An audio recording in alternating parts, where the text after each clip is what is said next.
Hi, welcome to the Second Coming of Unbelief. Today I want to discuss the evangelical movement. It's been around for just a little more than 100 years, or maybe close to 200. Um, it got its roots back as a reaction partly to the Enlightenment. The process of reasoning, the process of research, and backing up one's thoughts with data. Partly in response to that. Partly in response to scientific discoveries such as Darwin and his theory of evolution. Um, now, please understand, I don't have a problem with someone believing that there is a divine being. It's almost, in some ways, it's almost unhuman not to believe in some kind of a divine being somewhere out there that sees a bigger picture. It's almost unhuman. It's almost unhuman not to hope that there will someday be rewards and punishments. Rewards for those that were treated unfairly in this life, and punishments for those that got away with shit in this life. It would almost be unhuman not to wish for justice to be served someday, even if that happens sometime in the future. Therefore, God exists. Well, which one? Oh, of course, the one that Mom and Dad told us about. That's the right one. You know, all these other guys, the heathens, the pagans, except they have the same questions, and they're wondering, okay, which God? And Mom and Dad told them about Krishna. Mom and Dad told them about Odin. Mom and Dad told them about Buddha. And so all the others seem kind of foolish to them. But they have the same questions we do. Which holy book do we use? Well, because we're using the God from Europe, we use the Hebrew scriptures with the New Testament. But if we grew up in India, we'd be using the Vedas. And so, back to the evangelical movement. Because God exists, God is perfect, therefore his revelation must be inerrant and univocal. Well, problem. For that to happen, one day a father somewhere would have had to woken up and said, okay, today I'm going to begin writing the Bible. God whispers. And when I die, I'll give it to my son, and he'll go until he dies and gives it to his son, who will give it to his son, and someday the Bible will be finished, and that is the definitive word of God. Well, it didn't happen that way.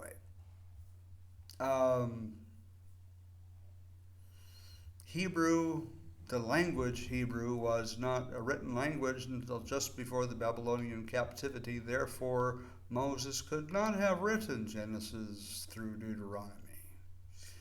And Joshua did not write the book of Joshua, nor were any of the books from Joshua through Chronicles, 2nd Chronicles, written by people before the reign of Hezekiah, really. About the time of Hezekiah was when written Hebrew kind of came into being. So Moses didn't write the Pentateuch. Moses may not have even existed. And the details in this passage contradict the details in that passage. And sometimes God is recorded as saying the exact opposite of what he said in a different passage. Something else we're presupposing. Everybody was literate. We're literate, therefore they were literate. No, they weren't. There were no elementary schools to teach reading and writing in Hebrew. There were no universities or colleges to teach teachers how to teach children back in the villages how to write Hebrew and read Hebrew. And most of the people were illiterate. The only people that could read and write were the ultra-wealthy. And even then, some of the ultra-wealthy didn't really enjoy school, and they paid their slaves to read and write for them. Some, not all, some. The Gospels were written in educated Greek. They weren't written in fishermanese Greek, farmerese Greek, goat herdese Greek. They were written in well-schooled Greek. We all look for a raison d'etre, a reason to be. That's the point of myths. Myths tell us why things happened the way they did. They give us an origin, they give us a history, explain how everything came to be in its current state, how this mountain came to be here, how that valley came to be there, why we're allowed to enslave the Canaanites. None of the stories happened as they were written down. They just didn't. Sorry. Archaeology does not back it up. They did not have the same journalistic standards then that we do now. We have journalistic standards now. You will write exactly what you see, and you will be able to back up with video whatever you see transpiring. It didn't happen that way 2,000 years ago, 3,000 years ago. That wasn't what happened. Now, when things calmed down and 6 months, a year later, we look back and we want to write down some memories, or we want to write down some lessons of things that we want to make sure we don't do next time. We have an agenda. We don't want to do those again. So we write with an agenda, and we slant the details to support our agenda. Please don't get me started on prophecy. Amos the goat herd did not wake up one morning and tell his neighbor Zach, "Hey, God talked to me last night." And Zach said, "Well, what did God say?" And Amos said, "Well, he told me something about a land somewhere I never heard of. We won't be able to get a boat there for 1,500 years, and even then, it'll be 500 years later. Something important's going to happen just before the end of the world. I didn't really understand what God was talking about, but I need to write it down." Well, no, that did not happen. People wrote to a person they knew by name, or if not by name, at least that the position was a real position that really existed. There was an agenda. There was a reason, if not a political or religious agenda, at least a reason to be writing things down. Not necessarily to preserve, but for posterity 1,000 years down the road. The Bible, as we have it, is not a book that's written about the year 2024 CE. Amos the goat herd just didn't write it that way. It's not a book written from start to finish. It's a collection of stories and sayings and poems written over a long period of time by some people who blatantly disagreed with each other. There's no single theme running through it, unless we choose to see there is, because it supports our own personal agenda. There's no inherent meaning other than the one we assign to it.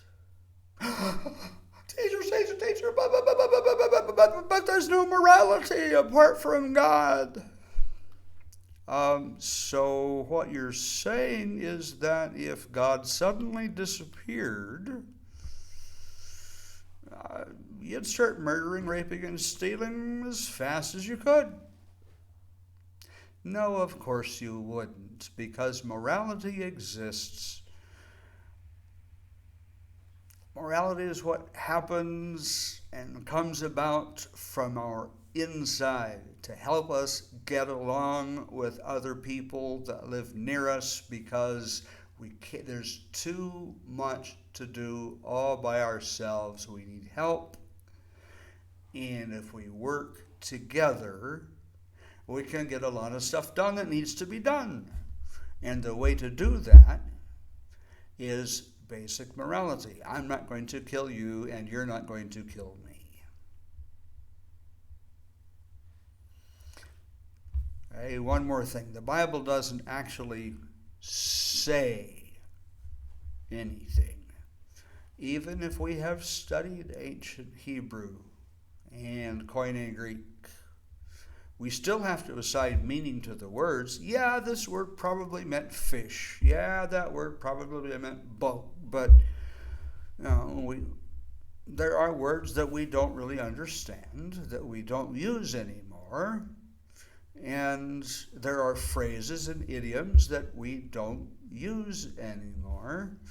And we have to assign meaning to those words and phrases and idioms. And thus, the Bible has become our weapon of choice in these evangelical wars against unbelievers. Because God said is a lot more powerful weapon than stares and glares of grandma and grandpa. Okay? So, evangelicalism as it exists in 2024 got its start 150, 200 years ago, and it has increased in intensity especially in the last 50 years. There must be a God. He must want to talk to us. He must have a chunk of work that's consistent and inerrant from start to finish. Well, I'm sorry, but it doesn't exist. It doesn't exist. Peter disagreed with Paul. It's very clear. Okay? It's very, very clear. It didn't happen that way. That's not what exists. And the evangelical movement scares me. We can talk about that another time. Thank you for watching Second Coming of Unbelief. Please like, subscribe, and share if you will. And I'll see you next time. Goodbye.